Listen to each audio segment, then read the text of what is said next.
Attention, dans 2 jours, les États-Unis et la Chine se retrouvent en Suisse pour un face-à-face historique qui pourrait tout changer. Un deal sur les tarifs douaniers. Va-t-on vers la fin de la guerre commerciale qui secoue l'économie mondiale depuis quelques semaines, ou est-ce juste un coup de bluff? Eh ben, reste bien accroché car je vais tout expliquer dans cette vidéo. Salut, moi c'est Jay, nous sommes le mercredi 7 mai 2025 et aujourd'hui on va analyser le Bitcoin, l'Ethereum et décoder ensemble les actualités crypto. Alors est-ce que t'es prêt? On va commencer.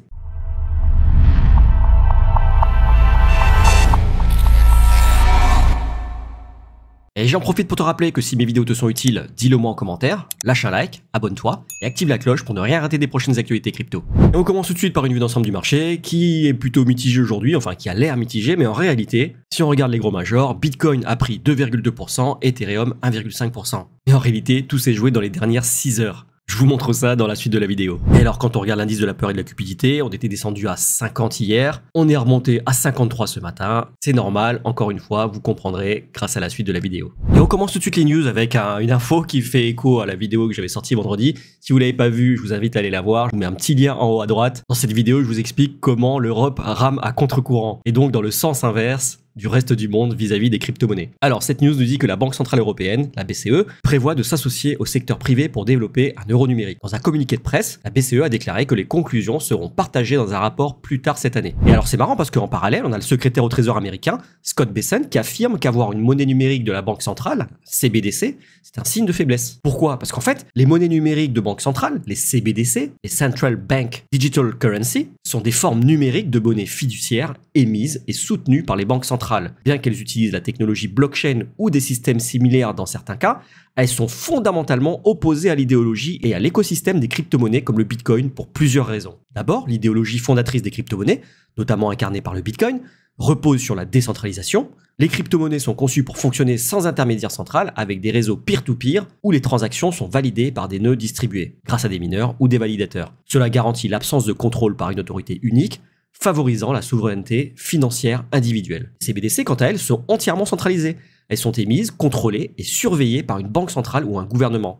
Cela va à l'encontre même du principe de décentralisation car une entité centrale peut imposer des règles, geler des comptes ou limiter des transactions à sa discrétion. D'autre part, les crypto-monnaies, en particulier celles axées sur la confidentialité comme Monero ou Zcash, valorisent l'anonymat ou le pseudonymat. Même le Bitcoin, bien que transparent sur sa blockchain, permet une certaine confidentialité si utilisé correctement. Cette liberté protège les utilisateurs contre la surveillance gouvernementale ou institutionnelle. Les CBDC sont souvent conçus avec des systèmes permettant une traçabilité complète des transactions. Les gouvernements peuvent surveiller chaque transaction en temps réel, ce qui élimine la confidentialité financière. Cela est perçu comme une menace directe à la liberté individuelle, un pilier de l'idéologie crypto. Également, les crypto-monnaies sont résistantes à la censure. Aucun gouvernement ou banque ne peut bloquer une transaction Bitcoin ou saisir des fonds sans accès à la clé privée. Cette caractéristique est essentielle pour protéger les utilisateurs dans des contextes de régime autoritaire ou des restrictions financières. À l'inverse, avec une CBDC, les autorités peuvent imposer des restrictions, comme limiter les dépenses, bloquer des comptes ou programmer des fonds pour expirer, par exemple pour stimuler la consommation.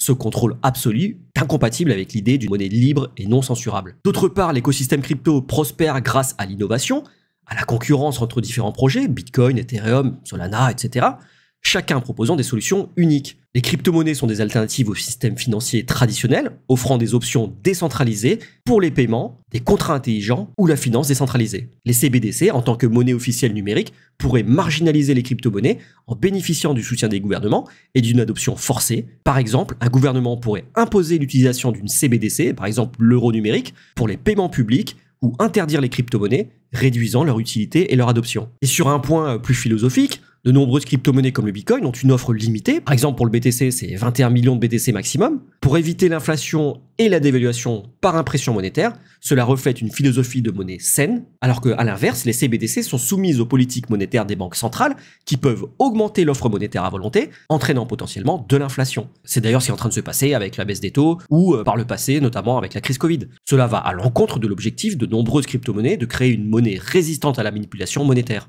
Conclusion, les CBDC s'opposent à l'idéologie crypto en raison de leur nature centralisée, de leur potentiel de surveillance et de leur capacité à renforcer le contrôle gouvernemental sur les finances individuelles. Elles menacent également l'écosystème crypto en concurrençant directement les crypto-monnaies et en risquant de limiter leur adoption par des régulations strictes. L'idéologie crypto axée sur la liberté, la décentralisation et la résistance à la censure est donc fondamentalement incompatible avec le modèle des CBDC. Et c'est pour ça, en réalité, que le secrétaire au Trésor américain dit que adopter une CBDC, c'est une forme de faiblesse. On va à contresens de l'innovation, à contresens du progrès. Et c'est typiquement le piège dans lequel l'Europe est en train de plonger à pieds joints. La news suivante, vous le savez, je l'ai encore rappelé dans ma dernière vidéo, aujourd'hui aura lieu la mise à jour Pectra d'Ethereum. Donc malgré tous les signes indiquant un futur succès phénoménal, 100 développeurs scruteront anxieusement le réseau Ethereum à la recherche de problèmes après l'activation de cette mise à jour Pectra aujourd'hui. Et c'est plutôt rassurant, hein. Alors, news suivante, toujours bullish, sur le mois d'avril, le Bitcoin a surperformé et l'or et le SP500. Vous voyez, le Bitcoin est en orange, et même s'il était en deuxième position, donc derrière l'or, dès la fin du mois d'avril, il a commencé à le surperformer. Et oui, c'est pas étonnant, l'or, il était tellement monté qu'il a fini par corriger un petit peu. Je vous rassure, ça veut pas dire que les gens sont en train de se réfugier dans le Bitcoin. Le Bitcoin en tant que réserve de valeur, on y croit, mais c'est pas encore le cas pour l'instant, hein. Alors, autre news super importante aujourd'hui, qu'on attend impatiemment, à 20 h, Jérôme Powell nous donnera sa décision, enfin la décision de la Fed, quant à la hausse, la baisse ou le maintien des taux directeurs. Bon là, comme vous le voyez, il y a 98% du marché qui pense que rien va changer. 2% du marché qui pense qu'effectivement, il peut baisser les taux de 25 basis points, c'est-à-dire de 0,25. Pour l'instant, ils sont à 4,5%, donc ça nous ramènerait à 4,25. Il y a moins de 1% de personnes qui pensent qu'on baisserait de 50 basis points d'un coup. Et enfin, il y a moins d'1% qui pensent qu'on augmenterait de 25 basis points les taux actuels. Bon, en réalité, il n'y aura pas trop de surprises. Il y a peu de chances que ça bouge. Ce qui va compter, c'est le discours qu'il va faire juste après l'annonce et la conférence de presse qu'il va donner, puisque forcément, on va le marteler de questions. Et selon le ton qu'il va employer dans ses réponses et la nature de ses réponses, bon, la nature, j'ai quand même insisté sur le ton, parce que sur la nature, en fait, à chaque fois, il reste hyper neutre. Donc c'est très difficile, en fait, par ses réponses, de deviner ce qui va se passer par la suite. En revanche, sur le ton, on peut lire à travers les lignes. S'il est plutôt optimiste en se disant, bon, finalement, les tarifs, l'économie arrive à les encaisser plutôt pas mal, on reste optimiste pour la suite, là, les marchés vont exploser. Si à l'inverse, il dit, bah écoutez, pour l'instant, on sait pas trop ce que ça va donner, là, la guerre des tarifs, pour l'instant, on est en train de prendre cher, l'inflation est en train de remonter en flèche, il sera compliqué de baisser les taux en 2025. Alors là, par contre, s'il dit ça, c'est direction la cave. Et alors, news suivante, on a Coinbase qui devient le partenaire crypto exclusif des événements e-sport mondiaux de Riot Games pour League of Legends et Valorant, introduisant des récompenses basées sur la blockchain pour améliorer l'expérience des fans. Et alors, pour rappel, en 2024, League of Legends, c'est 151 millions de joueurs actifs mensuels. Valorant, c'est plus de 30 millions de joueurs actifs mensuels. Donc, il y a un sacré marché. Ce partenariat va évidemment offrir beaucoup plus de visibilité à l'écosystème crypto. Et alors, la news qu'on attendait tous, le ministère chinois du commerce confirme que la Chine a décidé d'engager des pourparlers commerciaux avec les États-Unis après une évaluation minutieuse. Le vice-premier ministre Hailey Feng rencontrera le secrétaire au Trésor américain Bessent en Suisse le 9 mai pour discuter des questions des tarifs douaniers. Et cette fois-ci, c'est pour de vrai. Parce que Donald Trump l'avait déjà annoncé il y a plus de 10 jours, en mode non, c'est bon, la Chine nous a déjà contactés, on est sur le point de conclure un deal et tout, ce qu'avait démenti la Chine. Donc c'était totalement faux. Là, cette fois-ci, c'est vrai. Et donc l'annonce des pourparlers commerciaux entre la Chine et les États-Unis, les deux plus grandes économies mondiales, va avoir un impact significatif sur les marchés financiers, y compris sur les crypto-monnaies comme le Bitcoin. Et pourquoi? Parce que les tensions commerciales entre la Chine et les États-Unis, marquées par des tarifs douaniers et des restrictions, ont créé de l'incertitude sur les marchés financiers. L'annonce des pourparlers suggère une possible détente, ce qui peut rassurer les investisseurs. Dans un climat économique plus stable, les actifs risqués comme le Bitcoin, souvent considérés comme des safe havens, alternatifs en période d'incertitude, peuvent attirer davantage d'investissements spéculatifs. Si les pourparlers aboutissent à une réduction des tarifs ou à un accord commercial, cela pourrait affaiblir le dollar américain à court terme, car une économie mondiale plus ouverte réduit la demande pour le dollar comme monnaie refuge. Le Bitcoin, souvent corrélé négativement avec le dollar, peut bénéficier de cette dynamique, car les investisseurs se tournent vers des actifs alternatifs. Les annonces de pourparlers commerciaux majeurs déclenchent souvent des mouvements spéculatifs. Les traders de crypto-monnaies sensibles aux nouvelles macroéconomiques peuvent avoir interprété cette nouvelle comme un signal haussier pour les actifs risqués, y compris le Bitcoin. Cela peut entraîner une augmentation rapide des volumes d'achat, poussant le prix à la hausse. Et c'est déjà ce qui s'est passé, parce que regardez le Bitcoin. Là, on est sur la courbe du Bitcoin, où chaque bougie représente 1 heure. Et donc l'annonce de ces pourparlers est parue juste ici, et en 3 heures, regardez les 3 belles bougies qu'on a faites, le Bitcoin a explosé. Alors que pour l'instant, rien n'a été signé. Juste sur l'annonce d'une future rencontre entre les deux émissaires américains et chinois, le marché pump. Incroyable. Et alors on termine les news sur les inflows et les outflows sur les ETF Bitcoin et Ethereum sur la journée d'hier, donc le 6 mai 2025. C'est 85,7 millions de dollars qui sont sortis des ETF Bitcoin et 17,9 millions de dollars qui sont rentrés sur les ETF Ethereum. Donc depuis le début de la semaine, on a 339 millions de dollars qui sont rentrés sur les ETF Bitcoin et 17,9 millions de dollars qui sont rentrés sur les ETF Ethereum. Et c'était tout pour les news, on passe tout de suite sur le calendrier économique. Et comme je vous le disais tout à l'heure, grosse annonce à 20h. Alors d'abord, 16h30, stock de pétrole brut. Mais ce qui nous intéresse, c'est plutôt à 20h, le communiqué du FOMC, la décision de la Fed sur les taux d'intérêt. Et enfin, à 20h30, la conférence de presse du FOMC avec Jérôme Powell. Et donc c'est pour ça aussi que depuis lundi, les marchés sont en un état léthargique, qu'on est en train de range dans un tout petit mouchoir de poche. Et là, a priori, ça devrait swinguer. Et alors quand on regarde sur la liquidation heatmap,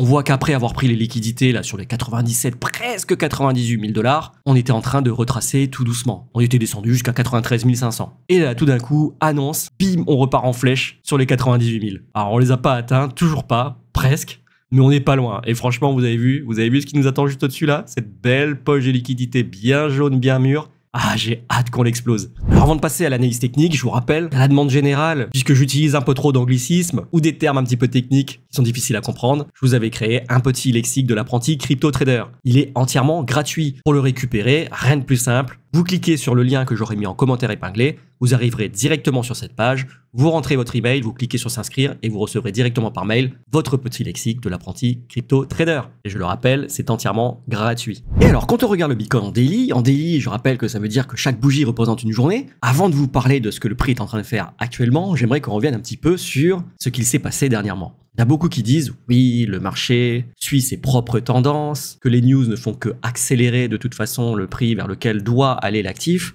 Les news sont donc un catalyseur et non pas un décideur de sens, entre guillemets. Si on regarde bien, franchement, ici, on a eu les élections US. Boum, on a explosé. Aussi un petit peu, investiture de Donald Trump le 20 janvier, sell the news, le marché qui corrige violemment. Et on a eu même ici l'apogée de cette chute avec le Liberation Day. Donc c'était le 2 avril, quand Donald Trump a annoncé vouloir taxer la terre entière. Donc on retouche les 74 000 dollars après avoir quasiment touché 110 000 dollars, donc un retracement de quasiment 30%. On repart finalement tranquillement à la hausse. Et là, le 22 avril, quand Donald Trump annonce la pause de 90 jours concernant ses tarifs douaniers, la guerre qu'il avait lui-même initiée, pouf, on a le Bitcoin qui explose. Alors si le prix n'est pas influencé par les news, franchement, on va dire que ce sont de belles coïncidences. Et alors pour l'instant, on est en train de suivre mon scénario. On est venu dans la résistance, la zone de résistance, qui je le rappelle, avait été consolidée sur presque un mois, tout le mois de février, donc elle est plutôt puissante. On s'est fait rejeter, et on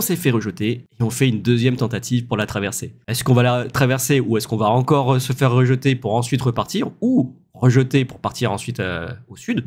Ben, je pense que la réunion du FOMC sera décisive. Si Jérôme Powell est ne serait-ce qu'un tout petit peu optimiste, je suis persuadé qu'on peut aller péter jusqu'aux 102 500. Si à l'inverse, il se montre encore pessimiste, comme il l'est depuis le mois de décembre, forte chance qu'on se fasse rejeter et qu'on redescende sur les 92 000 dollars, juste en dessous des liquidités qui sont là. Sur l'Ethereum, c'est calme plat. On est encore sur les 1800 dollars. Ouf, hier on était descendu en dessous, on était à 1756. Aujourd'hui, on est à 1830. Mais au final, quand on dézoome un petit peu, vous voyez, non seulement on est toujours dans cette tendance baissière, mais que là, depuis 2 semaines, on est en train de latéraliser. Il se passe absolument rien sur l'Ethereum. Donc aujourd'hui, on a la mise à jour Pectra. Est-ce que ça va beaucoup changer les choses? Écoutez, on va voir. De toute façon, les répercussions ne se verront pas sentir, en tout cas pas tout de suite. Faut lui laisser le temps.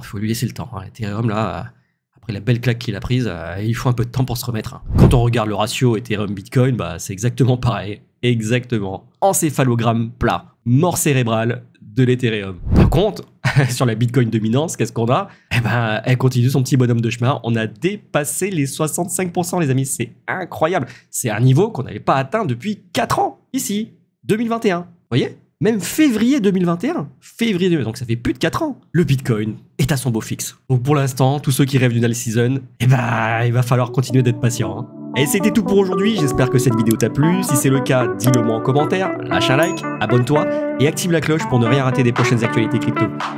Allez, cheers!